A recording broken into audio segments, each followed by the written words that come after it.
இன்றைக்கி பிரேக்ஃபாஸ்ட்டுக்கு கம்பு சாதம் வைக்கலான்னு குக்கரில் வச்சேன். நல்லா பொங்கி வந்துடுச்சு. எனக்கு எப்போவுமே இந்த வெண்பொங்கல் மற்ற கம்பு சாதம் 2 செய்யும்போதும் பொங்கி கீழே ஸ்டவ்வெல்லாம் சிந்திடும். அதுவும் வெண்பொங்கல் கூட பரவாயில்ல, கொஞ்சமாக தான் சிந்தும்.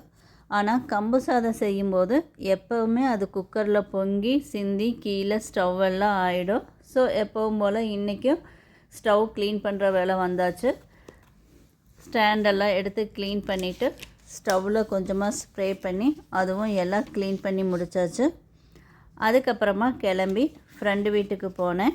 அங்கே போயிட்டு அவங்களோட அப்படியே கொஞ்சம் நேரம் பேசிட்டு டைம் ஸ்பெண்ட் பண்ணிவிட்டு சரி காஃபி போட்டு குடிக்கலான்னு காஃபி போட ஆரம்பிச்சிட்டோம்.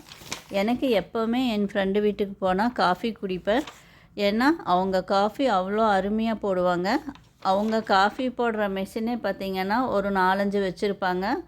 அவங்களுக்கும் காஃபினா அவ்வளோ இஷ்டம். சொல்லப்போனால் நான் இன்றைக்கி அங்கே போனதே காஃபி குடிக்கத்தான்.